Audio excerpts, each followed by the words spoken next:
नमस्कार और the deep dive में स्वागत है। आज 8 अक्टूबर 2025 है और जैसा आप जानते हैं हम लोग की तरह आज भी दिन की सबसे महत्वपूर्ण खबरों और जानकारियों का एक विश्लेषण करेंगे, खास तौर पर यूपीएससी की तैयारी करने वाले साथियों के नज़रिए से। आज के पहले भाग में मतलब पार्ट 1 में हम राष्ट्रीय, अंतर्राष्ट्रीय, पर्यावरण, विज्ञान और तकनीक इनसे जुड़े कई अहम मुद्दों पर बात करेंगे। हमारे पास अलग-अलग स्रोतों से जानकारी आई है और हमारी कोशिश रहेगी कि इसमें से ज़रूरी बातें निकालकर उन्हें आसान तरीके से समझें। हो सकता है कुछ विषयों पर हमने पहले भी बात की हो, तो हाँ, ये एक अच्छा रिवीजन भी हो सकता है। तो चलिए आज की इस जानकारी की गहराई में उतरते हैं। बिल्कुल। आज के विश्लेषण में हम कई अलग अलग पहलुओं को छुएंगे, जैसे भौगोलिक स्थानों का रणनीतिक महत्व है, फिर स्वास्थ्य से जुड़ी कुछ नई खोजें हैं, सरकारी योजनाओं का असर और हाँ, अंतर्राष्ट्रीय संधियों की मौजूदा स्थिति। इन सब पर बात होगी। कोशिश यही रहेगी कि हर मुद्दे के मूल तत्वों को समझें और देखें कि ये सिविल सेवा परीक्षा के सिलेबस से कैसे जुड़ता है। ठीक है, तो शुरुआत करते हैं भूगोल और इंफ्रास्ट्रक्चर से। एक बड़ी खबर है लद्दाख से। वहां मेघला दर्रे पर दुनिया की सबसे ऊंची मोटर योग्य सड़क का निर्माण पूरा हुआ है। ये तो सुनने में ही एक बड़ी उपलब्धि लग रही है। हाँ, ये निश्चित रूप से एक असाधारण इंजीनियरिंग और सामरिक उपलब्धि है। मिगला दर्रा ये पूर्वी लद्दाख के चांगथांग पठार पर है और ये सड़क बनी है समुद्र तल से 19,400 फीट की ऊंचाई पर। 19,400 फीट? हाँ, इसका निर्माण किया है सीमा सड़क संगठन बीआरओ ने, उनके प्रोजेक्ट हिमांक के तहत। और प्रोजेक्ट हिमांक देखिए 1985 से इस दुर्गम क्षेत्र में कनेक्टिविटी सुधारने का काम कर रहा है। ये सड़क लिकारु मेगला फुकचे को जोड़ती है। अच्छा। हाँ, और ये क्या है कि भारत चीन सीमा के नजदीक हनले से फुकचे तक एक तीसरा महत्वपूर्ण एक्सेस रूट एक गलियारा बनाती है। 19,400 फीट पर सभी मौसम में खुली रहने वाली सड़क, ये खास बात है। तो वास्तविक नियंत्रण रेखा एलएससी के पास लॉजिस्टिक्स, कनेक्टिविटी और हमारी रणनीतिक स्थिति के लिए इसके क्या मायने हैं, खासकर चीन सीमा के संदर्भ में अगर देखें तो? आपका सवाल बिल्कुल सही है। इसका सबसे बड़ा महत्व यही है कि ये दुनिया की सबसे ऊंची ऑल वेदर रोड है। इसे डिज़ाइन ही ऐसे किया गया है कि ये कठोर सर्दियां झेल सके, खिसकते ग्लेशियरों का सामना कर सके और कम ऑक्सीजन वाले माहौल में भी काम करे। अच्छा। इसका मतलब ये हुआ कि अब इस इलाके में साल भर पूरे साल सैन्य आवाजाही और सप्लाईज को बनाए रखना संभव होगा, जो पहले भारी बर्फबारी के कारण मुश्किल होता था। हाँ, वो तो है। हाँ, और ये तीसरा वैकल्पिक मार्ग होने से हमारी सेना को फॉरवर्ड एरिया तक पहुंचने में ज़्यादा फ्लेक्सिबिलिटी मिलेगी और किसी भी आपात स्थिति में वो जो प्रतिक्रिया समय है वो कम होगा। ये भारत की जो सीमावर्ती बुनियादी ढांचों को मजबूत करने की रणनीति है, उसका एक बहुत अहम हिस्सा है। वाकई, इसका सामरिक महत्व तो बिल्कुल स्पष्ट है। चलिए अब एक ऐसे जल निकाय की ओर बढ़ते हैं जो अक्सर खबरों में रहता है, खासकर भू राजनीतिक तनाव के कारण। काला सागर, ब्लैक सी। हाल ही में रूस ने इस क्षेत्र में ड्रोन हमलों की सूचना दी है, तो ये फिर चर्चा में है। हाँ, काला सागर हमेशा से ही एक बहुत महत्वपूर्ण और कह सकते संवेदनशील क्षेत्र रहा है। ये दक्षिण पूर्वी यूरोप के किनारे पर है। एक विशाल अंतर्देशीय समुद्र है जो असल में अटलांटिक महासागर का ही एक हिस्सा माना जाता है। इसके तट पर कई देश हैं। पश्चिम में बुल्गारिया, रोमानिया हैं, उत्तर में यूक्रेन है, उत्तर पूर्व में रूस, पूर्व में जॉर्जिया और दक्षिण में तुर्की, और उत्तर से वो क्रीमियन प्रायद्वीप इसमें फैला हुआ है। अच्छा। ये जुड़ता है भूमध्य सागर से बोस्पोरस जलडमरू मध्य, मरमरा सागर और फिर डार्डेनल्स जलडमरू मध्य के जरिए, और पूर्व में कर्च जलडमरू मध्य है जो इसे छोटे आज़ोव सागर से जोड़ता है। इसकी एक अनूठी विशेषता भी बताई जाती है, मेरोमेक्टिक बेसिन होना।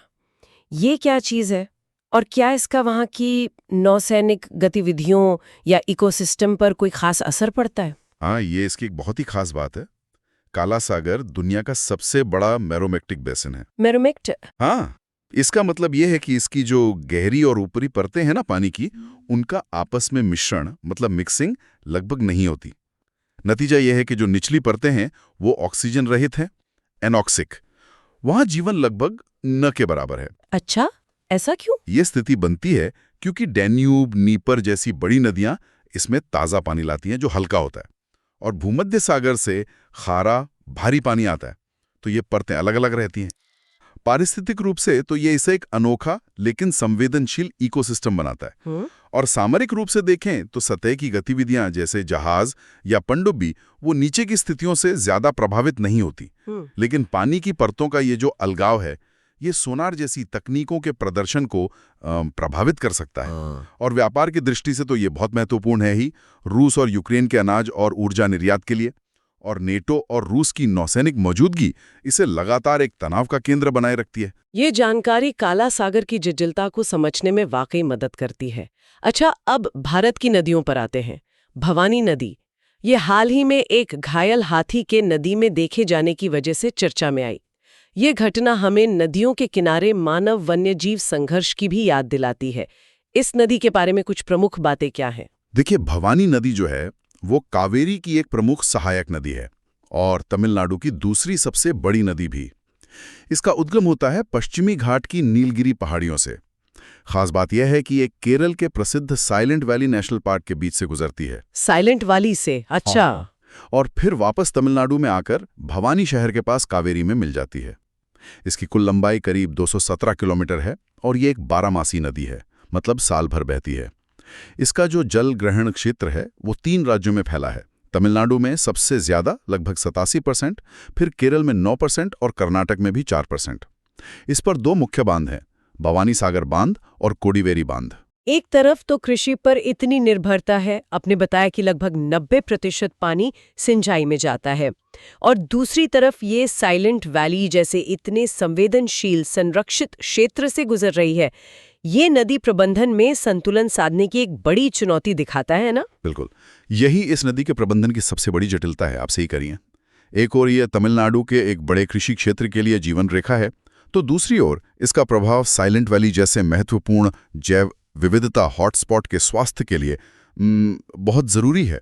इसलिए इसके पानी के उपयोग, प्रदूषण नियंत्रण और इकोसिस्टम संरक्षण के बीच संतुलन बनाना ये एक निरंतर चुनौती है। और इसमें अंतर्राज्य सहयोग भी बहुत मायने रखता है।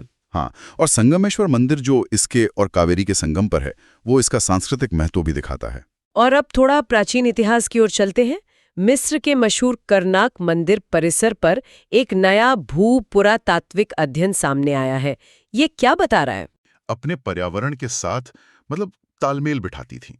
अध्ययन ये बताता है कि करनाक का जो विशाल मंदिर परिसर है, जिससे आज दुनिया का सबसे बड़ा धार्मिक निर्माण माना जाता है, हाँ। वो मूल रूप से नील नदी की जो सालाना बाढ़ आती थी, उसके बीच एक ऊंचे द्वीप पर, एक सैंड बैंक पर बनना शुरू हुआ था। ठीक। फिर समय के साथ जैसे जैसे निर्माण बढ़ता गया, इसे बाढ़ से बचाने के लिए और ऊंचा किया गया और फैलाया गया। ये मिस्र के लक्सर शहर में है, नील नदी के पूर्वी तट पर, और प्राचीन थेब्स शहर का हिस्सा था। तो ये अध्ययन सिर्फ इतिहास नहीं बता रहा, बल्कि प्राचीन मिस्र की इंजीनियरिंग कुशलता और प्रकृति के साथ उनके जटिल संबंध को भी उजागर कर रहा है। एकदम सही। इसका निर्माण किसी एक राजा ने नहीं किया, बल्कि लगभग 2000 सालों तक चला। 2000 साल? हाँ, करीब 2055 ईसा पूर्व से 100 ईस्वी तक। कई फिरौन शासकों ने इसमें योगदान दिया। ये मुख्य रूप से थीब्स के प्रमुख देवताओं अमूनरा, उनकी पत्नी मुत और पुत्र खुनसू को समर्पित था। नए साम्राज्य के दौरान, न्यू किंगडम के समय, जब मिस्र अपने चरम पर था, तब इसका सबसे ज्यादा विकास हुआ। ये दिखाता है कि कैसे उन्होंने नील नदी, जो जीवन भी देती थी और विनाश भी ला सकती थी, उसके साथ सामंजस्य बिठाकर इतने भव्य और स्थायी निर्माण किए। और हाँ, ये लक्सर मंदिर और राजाओं की घाटी के साथ यूनेस्को विश्व धरोहर स्थल भी है। प्राचीन इंजीनियरिंग से अब आधुनिक जीव विज्ञान की ओर आते हैं। स्वास्थ्य से जुड़ी एक महत्वपूर्ण खोज हुई है। एक नए अध्ययन ने विरिडेंस स्ट्रेप्टोकोकी नाम के बैक्टीरिया और दिल के दौरे के बीच एक सीधा संबंध स्थापित किया है। ये तो काफी चौंकाने वाली बात है। हाँ, ये वाकई एक महत्वपूर्ण खोज है, और ये मुंह के स्वास्थ्य और हृदय रोग के बीच का जो संबंध है उसे और पुख्ता करती है। विरिडेंस स्ट्रेप्टोकोकी असल में ये हमारे मुंह में सामान्य रूप से पाए जाने वाले बैक्टीरिया का एक समूह है, कोई खास या दुर्लभ बैक्टीरिया नहीं है। अच्छा, ये आम बैक्टीरिया हैं। हाँ बिल्कुल। फिनलैंड में टेम्पियर विश्वविद्यालय के शोधकर्ताओं ने पाया कि ये बैक्टीरिया हमारी धमनियों में जमने वाले वसा, जिसे एथेरोस्क्लेरोटिक प्लाक कहते हैं, हाँ, प्लैक। उसके अंदर घुसकर वहां एक चिपचिपी परत बना सकते हैं। इसे बायोफिल्म कहते हैं। बायोफिल्म। और ये बायोफिल्म कैसे दिल के दौरे का कारण बनती है? देखिए, ये बायोफिल्म एक तरह से बैक्टीरिया के लिए कवच का काम करती है, ढाल बन जाती है, जिससे हमारी जो प्रतिरक्षा प्रणाली है, इम्यून सिस्टम, वो उन्हें पहचान नहीं पाती। अच्छा। खतरा तब पैदा होता है जब इस बायोफिल्म का कोई टुकड़ा टूटकर खून के प्रवाह में शामिल हो जाता है। ये बैक्टीरिया फिर धमनी की दीवार में सूजन, मतलब इन्फ्लेमेशन पैदा करते हैं। ये सूजन क्या करती है कि प्लाक के ऊपर की जो रेशेदार परत होती है, जिसे कैप कहते हैं, उसको कमजोर कर देती है। तो वो फट सकती है। हाँ, कमजोर कैप के फटने या रप्चर होने की आशंका बढ़ जाती है। और प्लाक का फटना ही वो घटना है जो खून का थक्का, क्लॉट बनने और अंततः दिल का दौरा पड़ने का मुख्य कारण है। ये बैक्टीरिया वैसे पाचन तंत्र और श्वसन तंत्र में भी पाए जाते हैं और कभी-कभी एंडोकार्डाइटिस यानी हृदय संक्रमण भी कर सकते हैं, खासकर उन लोगों में जिनके हृदय ऊतक पहले से क्षतिग्रस्त हों। ये तो प्रिवेंटिव हेल्थ केयर और हमारी रोजमर्रा की छोटी आदतों जैसे मुंह की सफाई के कितने बड़े असर हो सकते हैं, उसका एक साफ उदाहरण है। चलिए अब पर्यावरण और वन्यजीव संरक्षण की बात करते हैं। कर्नाटक के माले महादेश्वर वन्यजीव अभयारण्य में बाघ के अवैध शिकार की एक दुखद घटना सामने आई है। ये अभयारण्य क्यों महत्वपूर्ण है? ये घटना बेहद चिंताजनक है क्योंकि माले महादेश्वर हिल्स, जिसे MM हिल्स भी कहते हैं, ये वन्यजीव अभयारण्य रणनीतिक रूप से बहुत महत्वपूर्ण है। ये कर्नाटक के चामराजानगर जिले में है और ये उस जगह स्थित है जहां पश्चिमी घाट और पूर्वी घाट का मिलन होता है। अच्छा, जहां दोनों घाट मिलते हैं? हाँ, इसे 2013 में अभयारण्य घोषित किया गया था। इसकी सबसे बड़ी खासियत यह है कि यह बिलीगिरी रंगस्वामी मंदिर टाइगर रिजर्व यानी BRT हिल्स, तमिलनाडु के सत्यमंगलम टाइगर रिजर्व और कावेरी वन्यजीव अभयारण्य से सटा हुआ है, बिल्कुल लगा हुआ है। ये पूरा इलाका मिलकर हाथियों और बाघों जैसे बड़े जानवरों के लिए एक विशाल और महत्वपूर्ण वन्यजीव गलियारा, मतलब वाइल्ड लाइफ कॉरिडोर बनाता है। और यहाँ प्रसिद्ध माले महादेश्वर स्वामी मंदिर भी है। ये जो कॉरिडोर वाली बात आपने कही, ये बहुत महत्वपूर्ण लगती है। अवैध शिकार जैसी घटनाएं इन आपस में जुड़े हुए क्षेत्रों में वन्यजीव संरक्षण के लिए क्या खास चुनौतियां पेश करती हैं? बहुत बड़ी चुनौतियां पेश करती हैं। देखिए, जब संरक्षित क्षेत्र एक दूसरे से जुड़े होते हैं तो जानवर भोजन, पानी या साथी की तलाश में एक इलाके से दूसरे इलाके में जाते हैं। ये उनके जेनेटिक स्वास्थ्य के लिए तो अच्छा है, हाँ, लेकिन ये प्रबंधन को जटिल बना देता है। शिकारियों के लिए भी इन बड़े इलाकों में छिपना और सीमाओं का फायदा उठाना आसान हो जाता है। एक राज्य में हुई घटना का असर दूसरे राज्य के वन्यजीवों पर भी पड़ सकता है। इसलिए ऐसे गलियारों के प्रबंधन के लिए राज्यों के बीच मजबूत समन्वय, इफेक्टिव गश्त, खुफिया जानकारी साझा करना और हाँ, स्थानीय समुदायों को संरक्षण के प्रयासों में शामिल करना, ये सब बेहद जरूरी हो जाता है। इस अभयारण्य में वैसे वनस्पतियां भी काफी विविध हैं। शुष्क पर्णपाती से लेकर नम पर्णपाती और शोला वन तक मिलते हैं। और जीव जंतुओं में हाथी, गौर, डोल, तेंदुए, सांभर, चीतल और बाघ प्रमुख हैं। जी ठीक। अब कुछ सरकारी पहलुओं और योजनाओं पर नजर डालते हैं। हाल ही में राष्ट्रपति ने वर्ष 2022-23 के लिए MY भारत राष्ट्रीय सेवा योजना यानी NSS पुरस्कार प्रदान किए। इन पुरस्कारों का क्या महत्व है और ये NSS योजना असल में है क्या? ये जो NSS पुरस्कार हैं, ये युवा मामले और खेल मंत्रालय द्वारा दिए जाते हैं। 1993-94 से शुरू हुए थे।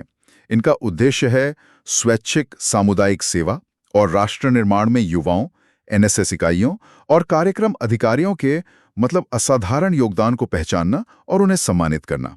और खुद राष्ट्रीय सेवा योजना NSS की बात करें तो ये 1969 में महात्मा गांधी की जन्म शताब्दी के अवसर पर शुरू की गई थी। ये एक केंद्रीय क्षेत्र की योजना है। इसका मूल दर्शन गांधी जी के विचारों पर आधारित है, स्वयं से पहले सेवा। तो ये सिर्फ पुरस्कार नहीं है, बल्कि ये जमीनी स्तर पर युवाओं को जोड़ने और उनमें सेवा भाव जगाने की एक सतत प्रक्रिया का हिस्सा है। बिल्कुल। NSS का मुख्य लक्ष्य ही यही है कि स्वैच्छिक सामुदायिक सेवा में भाग लेकर छात्रों के व्यक्तित्व और चरित्र का विकास किया जाए। ये स्कूली स्तर पर 11वीं-12वीं में और फिर कॉलेज और विश्वविद्यालय स्तर पर छात्रों को विभिन्न सामाजिक गतिविधियों में शामिल होने का अवसर देता है। जैसे वृक्षारोपण है, स्वच्छता अभियान है, स्वास्थ्य शिविर लगते हैं, साक्षरता कार्यक्रम है, इस तरह की बहुत सी चीजें। ये युवाओं में सामाजिक जिम्मेदारी और नेतृत्व क्षमता विकसित करने का एक महत्वपूर्ण मंच है। समझ गई। एक और प्रमुख योजना जो अक्सर चर्चा में रहती है वो है जल जीवन मिशन JJM। खबर है कि सरकार इस मिशन के तहत बनी सभी पेयजल संपत्तियों की मैपिंग अब PM गति शक्ति प्लेटफॉर्म पर करने जा रही है। JJM के मुख्य उद्देश्य और तरीके क्या हैं, जरा संक्षेप में बताएं। जल जीवन मिशन, हाँ, ये 15 अगस्त 2019 को लॉन्च हुआ था। भारत सरकार का एक बहुत ही महत्वाकांक्षी कार्यक्रम है। अच्छा। इसका सीधा लक्ष्य है 2024 तक ग्रामीण भारत के हर घर में नल के जरिए पीने का साफ और पर्याप्त पानी पहुंचाना, जिसे FHTC कहते हैं, functional house hold tap connection. FHTC, ठीक है। हाँ, और ये सिर्फ पाइपलाइन बिछाने का मिशन नहीं है जैसा कि कई बार लगता है। ये पानी के प्रति एक सामुदायिक दृष्टिकोण पर आधारित है। मतलब इसमें गांव स्तर पर योजना बनाना, उसका कार्यान्वयन और फिर रखरखाव, जिसे O&M कहते हैं, उसमें लोगों की भागीदारी बहुत जरूरी है। अच्छा। इसमें महिलाओं की भूमिका, स्कूलों आंगनवाड़ियों में पानी पहुंचाना, ग्रे वाटर प्रबंधन, पानी के स्रोतों को बचाए रखना और पानी की गुणवत्ता सुनिश्चित करना, ये सब इसके प्रमुख घटक हैं। और इसे PM गति शक्ति प्लेटफॉर्म से जोड़ना, PM गति शक्ति एक GIS आधारित प्लेटफॉर्म है ना? तो क्या ये बड़े पैमाने की योजनाओं के बेहतर कार्यान्वयन और निगरानी का एक मॉडल बन सकता है? निश्चित रूप से। PM गति शक्ति एक डिजिटल प्लेटफॉर्म है ही, जो विभिन्न मंत्रालयों और विभागों की बुनियादी ढांचा परियोजनाओं को एक साथ लाता है। इससे बेहतर योजना बनती है, समन्वय होता है और निगरानी भी संभव होती है। तो JJM के तहत बने जो पानी के टैंक हैं, पाइपलाइंस हैं, जल स्रोत हैं, इन सब की मैपिंग इस प्लेटफॉर्म पर करने से ये पता लगाना आसान होगा कि कहाँ काम हुआ है, कहाँ बाकी है, कहीं ओवरलैप तो नहीं हो रहा या कहीं कोई गैप तो नहीं है। हाँ, ये तो बहुत उपयोगी होगा। बिल्कुल, इससे संसाधनों का बेहतर उपयोग होगा और मिशन की प्रगति पर नजर रखना ज्यादा प्रभावी होगा। फंडिंग की बात करें तो आमतौर पर केंद्र राज्य का हिस्सा 50-50 होता है, पर पहाड़ी और उत्तर पूर्वी राज्यों के लिए ये 90-10 है और केंद्र शासित प्रदेशों के लिए 100% केंद्र देता है। अच्छा, अब अंतर्राष्ट्रीय संबंधों और रक्षा के क्षेत्र में आते हैं। न्यू स्टार्ट संधि का जिक्र अक्सर होता रहता है। न्यू स्टार्ट ट्रीटी, ये संधि क्या है और इसकी वर्तमान स्थिति क्या है? न्यू स्टार्ट संधि, इसका पूरा नाम है नई सामरिक शस्त्र न्यूनीकरण संधि, और ये इस समय अमेरिका और रूस के बीच परमाणु हथियारों को नियंत्रित करने वाली, कह सकते हैं, आखिरी बड़ी संधि बची है। आखिरी संधि? हाँ, मुख्य संधि यही है। इसे 2021 में 5 साल के लिए बढ़ाया गया था, यानी ये 4 फरवरी 2026 तक लागू है। इसका मुख्य उद्देश्य है दोनों देशों के लंबी दूरी के, मतलब सामरिक परमाणु हथियारों की संख्या को शीत युद्ध के स्तर से काफी नीचे सीमित रखना। ये 2011 में लागू हुई थी और इसने 1991 की स्टार्ट आई संधि की जगह ली थी। दुनिया में जिस तरह का भू राजनीतिक तनाव बढ़ रहा है, उसके बीच इस अकेली बची संधि का प्रतीकात्मक और वास्तविक महत्व क्या है? और रक्षा प्रौद्योगिकी में टोमाहॉक मिसाइल का नाम भी अक्सर सुनने को मिलता है। इसकी क्या खासियत है? टोमाहॉक ये अमेरिका द्वारा विकसित एक लंबी दूरी की सबसोनिक क्रूज मिसाइल है, मतलब ध्वनि की गति से कम रफ्तार वाली। इसे जमीन पर गहरे अंदर स्थित लक्ष्यों को निशाना बनाने के लिए डिजाइन किया गया है। इसे जहाजों और पनडुब्बियों से वर्टिकल लॉन्च सिस्टम यानी VLS द्वारा दागा जा सकता है। इसकी सबसे बड़ी खासियतें हैं इसकी सटीकता, मतलब एक्यूरेसी, और इसकी बच निकलने की क्षमता, मतलब सर्वाइवेबिलिटी। सटीकता और बच निकलने की क्षमता, ये कैसे हासिल होती है? मतलब क्या तकनीक है इसके पीछे? सटीकता के लिए ये कई तकनीकों का इस्तेमाल करती है। इसमें GPS तो है ही, साथ में जड़त्वीय नेविगेशन प्रणाली INS है, और एक खास चीज है terrain contour mapping, TRCOM। TRCOM क्या करता है कि मिसाइल जमीन के नक्शे से अपनी लोकेशन का लगातार मिलान करती रहती है। अच्छा। हाँ, इससे इसकी मारक क्षमता बहुत सटीक होती है।